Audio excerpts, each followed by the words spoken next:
안녕하세요. 한양대학교 민승재 교수입니다. 전문가와 함께하는 CA 입문교육 제3차 시 강의를 진행하도록 하겠습니다.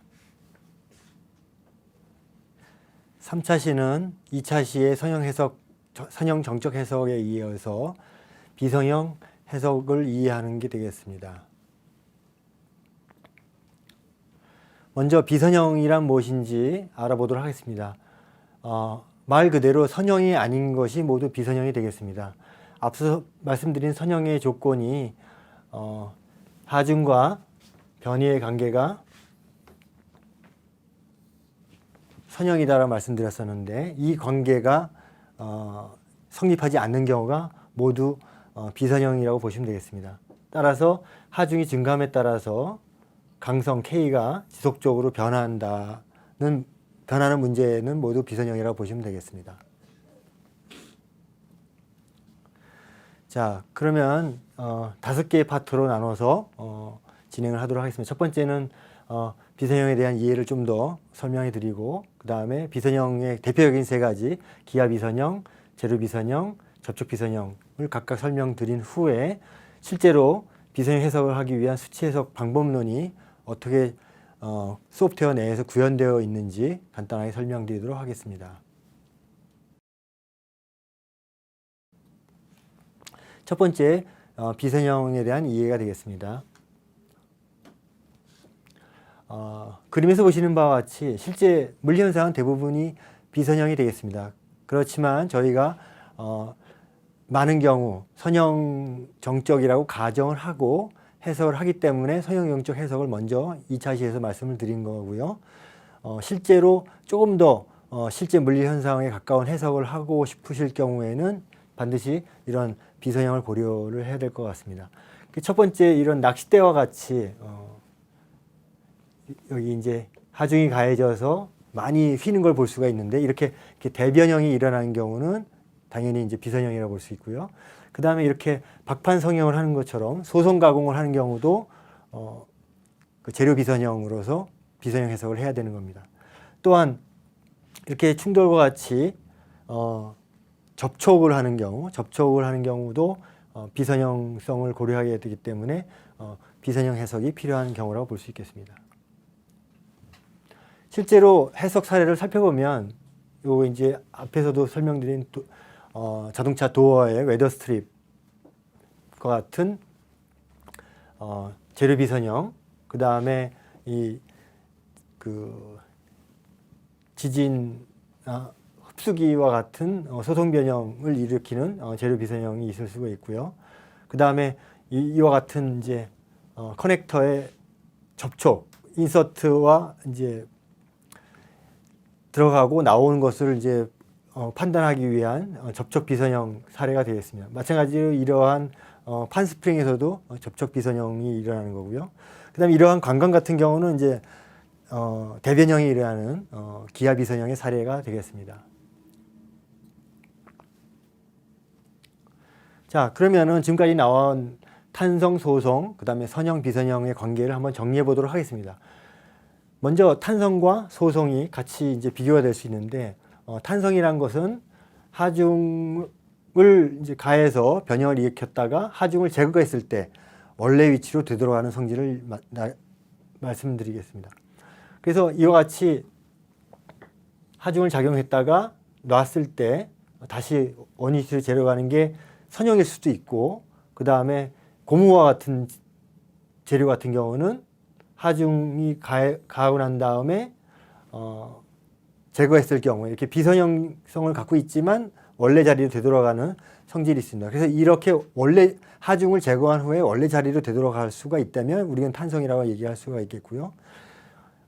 오른쪽 그래프와 같이 하중을 작용하고 난 후에 제거한 후에 원래 위치로 안 돌아가고 다른 위치로 들어갔을 때 영구 변형이 발생하게 되는데, 이런 경우를 우리가 소성이라고 얘기하게 됐습니다. 이 경우는 이제 여기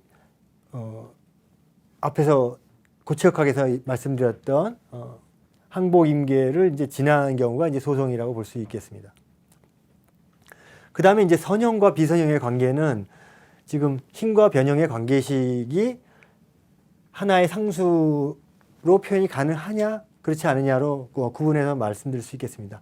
그게 가능하면 선형이 되는 거고, 그렇게 하나의 상수를 표현할 수 없는 이제 부분이면은 이제 비선형이라고 말씀드릴 수 있겠습니다. 따라서 탄성 이퀄 선형이 아니라 탄성 중에서도 이제 비선형이 존재하고 있음을 알 수가 있습니다. 자, 앞에서도 말씀드렸듯이 비선형의 정의를 한번 다시 말씀드리도록 하겠습니다. 선형에서는 하중과 변이의 관계가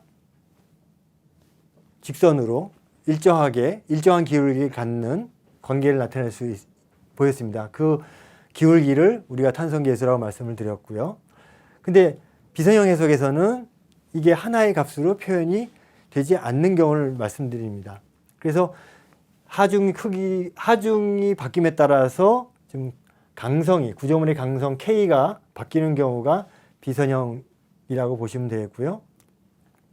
따라서 이게 하나의 그 계수로 표현할 수가 없기 때문에 비선형적인 함수로 표현이 돼야 되고, 그래서 이게 각각 구간을 구분해서 우리가 표현을 할 수가 있겠습니다.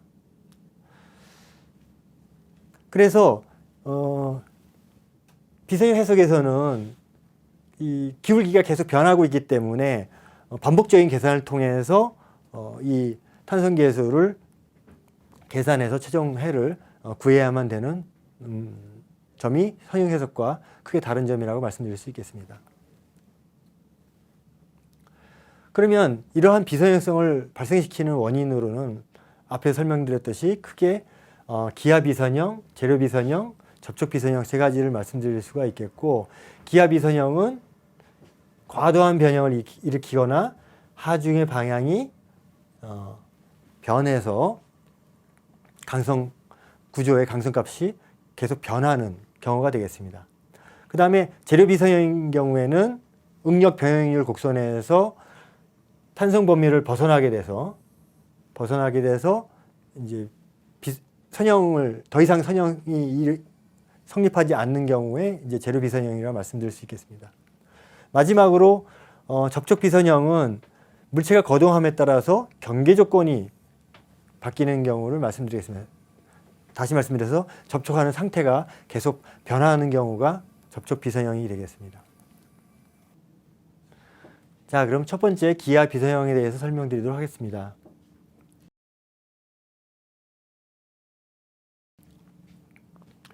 기하 비선형은 지오메트릭 넌리니어라고 말씀을 드릴 수가 있겠고, 이와 같이 선형인 경우에는 경계 조건, 하중이나 경계 조건이 일정하다고 말씀드렸습니다. 따라서 이와 같이 굽힘 하중을 받는 경우에 변형을 할 수 있는 구간이 딱 이렇게 변동이 정해져 있습니다. 하중이 작용하는 방향으로 이외에는 갈 수가 없는데, 이제 비선형인 경우에서 이제 기하 비선형인 경우에는 이렇게 위치가 달라질 수 있음을 보여줄 수 있습니다. 어떤 경우에 그러냐 하면 이렇게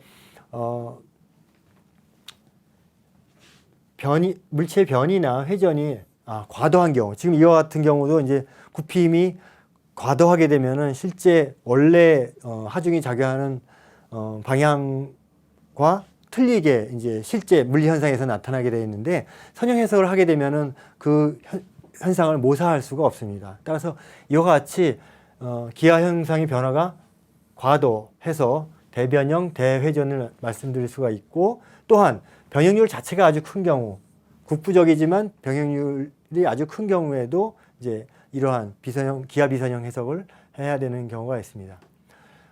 그 다음에 지금 이제 이 경우와 같이 이제 지금 이제 여기 같은 경우는 일정 방향이라고 말씀드렸지만, 지금 같이 만약에 이 물체의 수직 방향으로 계속 하중이 작용돼야 된다라고 우리가 이제 실제 물리 현상이 그렇다면, 이게 변형의 이름에 따라서 이제 하중 방향이 달라지는 경우가 되겠습니다. 그러니까 이런 경우는 하중이 바뀜에 따라서 물체의 강성이 계속 변하게 되는 게 되고, 따라서 선형 해석으로는 이러한 물리 현상을 모사할 수가 없겠습니다. 자, 그래서 구체적으로 지금 이제 대변형, 대회전 문제가 대표적인 기하 비선형 문제인데요. 앞에 말씀드린 듯이 구조물이 강성이 변한다고 말씀을 드렸습니다. 또한 요소가 회전하면서 구조물 전체의 강성도 변할 수 있기 때문에 이런 대변형이라든지 아니면 대회전에 해당되는 게 이제 기하 비선형의 대표적인 문제라고 말씀드릴 수 있겠습니다. 그 다음에 대변형률 같은 경우에는 실제 그 하중을 받는 구조물이 이제 변형이 생길 때 실제 요소의 면적이나 두께가 얇아지게 될 텐데 이게 과도하게 되면은 실제 구조물의 강성도 변하게 되겠습니다. 따라서 아래 그림과 같이 힘이 작용하는 요소에서 하중이 증가함에 따라서 이 단면적이 얇아짐으로 인해서 수직 방향의 강성이 점점 약해지는 것을 우리가 예상할 수가 있겠는데 이런 경우 선형 해석으로는 이런 현상을 표현할 수가 없습니다. 또한 지금 이와 같은 대변형률 같은 경우는 이제 재료 비선형이 포함되는 경우에 많이 발생하고 있기 때문에 재료 비선형과 함께 기하 비선형을 고려해야 된다고 말씀드릴 수 있겠습니다. 그래서 이와 같이 응력 변형률 관계가 비선형일 경우 이게 이제 재료에 해당되는 거겠죠. 재료 비선형이 될 경우에는 기하 변형도 같이 고려해서 해석을 수행해야 한다고 말씀드릴 수 있겠습니다.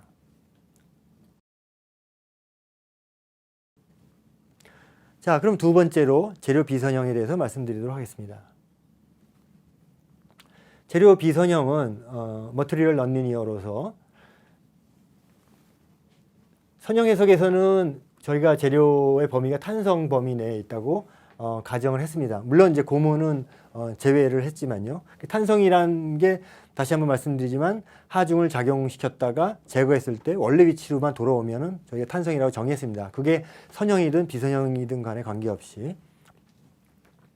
근데 지금 그 재료가 탄성 범위를 벗어난 이후, 탄성 범위를 벗어난 이후에 대해서도 우리가 관심이 있다면은 그러면은 저희가 재료 비선형을 고려한 해석을 해야 된다고 말씀드리겠습니다. 그래서 대표적인 그 재료 비선형이라는 게 지금 여기서 말씀드린 탄성과 소성을 동시에 고려한 탄소성 모델, 그 다음에 고무와 같은 초탄성 모델, 그 다음에 이제 크림 모델이 대표적인 사례가 되겠습니다.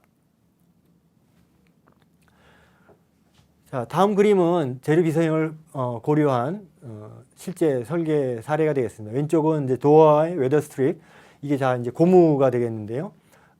개폐 시의 비선형 거동 특성을 이제 고무가 재료이기 때문에 비선형 거동 특성을 분석한 사례가 되겠고, 오른쪽은 이제 재진 댐퍼 성능을 이제 검증하기 위해서 실제 이 스틸 댐퍼가 에너지를 흡수해야 되기 때문에 탄성뿐만 아니라 소성 영역까지 변형이 일어나는 것을 고려해야지만 되기 때문에 그런 이제 재료 비선형이 반영된 설계 사례라고 말씀드릴 수 있겠습니다. 자, 그러면은 첫 번째 그 탄소성 모델에 대해서 알아보도록 하겠습니다. 실제 그 금속 재료에서 일반적으로는 연성 재료에 해당되겠지만요. 그 고체역학 강좌에서 말씀드렸던 이러한 이제 단축 인장 실험을 통해서 응력 변형률 그래프를 그려보면 실제로 이러한 형태의 그래프를 얻어낼 수가 있는데 이 부분이 이제 그 선형 구간 탄성이 되겠고 이 이후 부분이 이제 소성 영역이 되겠습니다. 그래서 만약에 설계자 여러분들이 해석하고 싶으신 범위가 이 영역 아니라면은 그냥 선형 정적 해석만 하시면 되는 거고 그 이후 범위에 대해서 거동을 보고 싶으시다. 그러면 이제 제로 비선형의 탄소성 모델을 선택하셔가지고 해석을 해주셔야지 원하는 결과를 얻어보실 수 있게 되겠습니다. 그래서 그 응력 변형률 그래프를 좀 더 자세히 살펴보면 지금 아까 말씀드린 대로 지금 미소변이 변형률 0.2% 이하인 경우를 고려한 이제 성형 해석이 이 부분이 되겠고요. 여기가 이제 항복 강도가 되고 이 이후부터는 이제 비선형 구간이 되겠습니다. 따라서 지금 관심 영역이 선형 구간인지 비선형 구간인지를 먼저 판단을 하시는 게 가장 중요한 급선무라고 생각이 됩니다.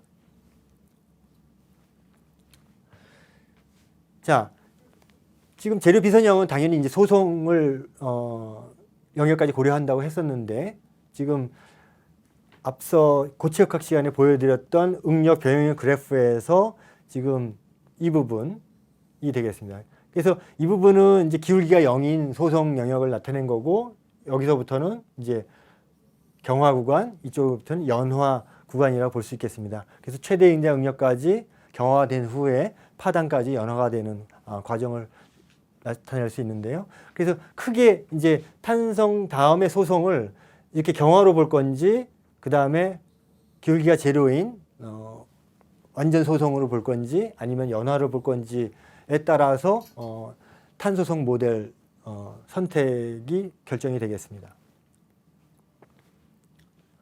그래서 그 탄소송 재료 모델은 크게 세 가지로 말씀드릴 수 있겠는데, 첫 번째가 앞에서 설명드린 탄성, 그 다음에 완전 소송. 그래서 완전 소송 구간에는 기울기가 0인 모델로 근사를 하는 거가 되겠습니다. 그 다음에 경화 모델인 경우에 지금 탄성, 소송인데 이제 경화가 되는 부분에 기울기를 고려해서 지금 탄성과 다른 재료 상수로 입력해서 해석을 하는 그런 이제 모델이 되겠고요. 그 다음에 이건 조각조각 나눠서 계산하는 건데, 지금 이런 거 같은 경우는 이제 실제 실험 데이터가 있을 경우에 그 실험 데이터를 입력해 가지고 각각 이 구간별로 비례 상수, 그 재료 상수를 계산하게 되는 그런 모델이 되겠습니다. 그래서 왼쪽부터 이제 제일 간단한 모델부터 실제 실험 데이터까지 다양하게 설계자들의 니드에 맞게 입력을 하실 수 있게 되겠습니다. 그래서 어떤 모델을 쓸 거냐는 소프트웨어가 결정해 줄 수 있는 게 아니라 해석을 하시는 설계자가 결정을 하셔야 될 부분이 되겠습니다. 자, 그래서 첫 번째로 얘기했던 이제 탄성 완전 소송인 경우, 그 경우는 이제 지금 그 단축 인장 실험 결과 그래프로 봤을 때 지금 여기까지 탄성과 소송, 그러니까 이 부분이 사실은 이제 완전 소송으로 가정을 할 수 있는 구분이기 때문에 여기까지의 관심 영역이 있다 하시면은 지금 이런 모델로도 해석이 충분히 가능하다고 말씀드릴 수 있겠고요.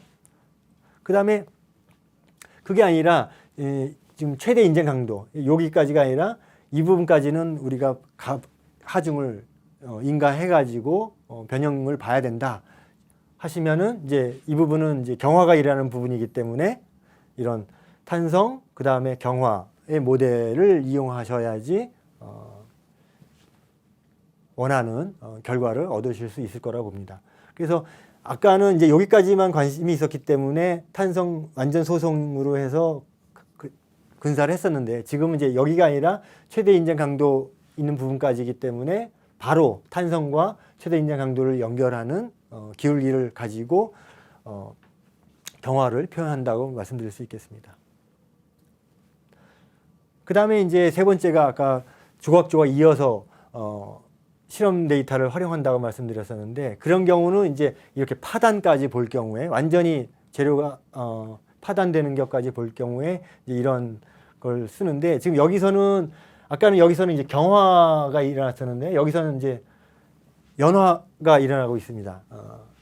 근데 이제 프로그램에서는 경화는 수렴을 잘 시키는데 연화는 잘 수렴을 못 시키기 때문에 실제 프로그램 안에서는 지금 여기서는 이제 공칭 응력과 공칭 변형률을 가지고 계산하고 있지만, 실제 프로그램 내부에서는 진 응력과 진 변형률로 바꿔서 계산을 해서 진 응력과 진 변형률을 이용하면은 최대 인정 강도 이후에도 계속 응력 변형률 그래프가 증가하는 방향으로 그래프를 얻어올 수 있기 때문에 이제 수렴성에 문제가 없는 그런 부분이 되겠습니다. 이 부분은 사실은 이제 소프트웨어 내에서 진행되는 부분이긴 하지만 설계자 여러분들이 해석하실 때 그 안에서 어떤 일이 벌어지고 있는지를 이해하시면 훨씬 더 도움이 되리라고 생각합니다.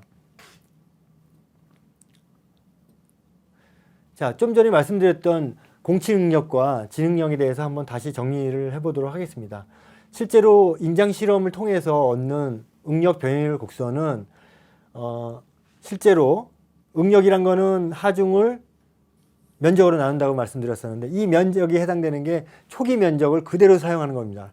실제로 인장 실험을 하다 보면은 단면적이 줄어들 수가 있는데, 그런 걸 반영하지 않고 초기 응력을 그대로 초기 면적으로 그대로 나눠주게 되겠습니다. 그에 비해서 진응력이라는 것은 실제 각 순간마다의 면적으로, 실제 면적으로 나눠주는 게 진응력이 되겠습니다.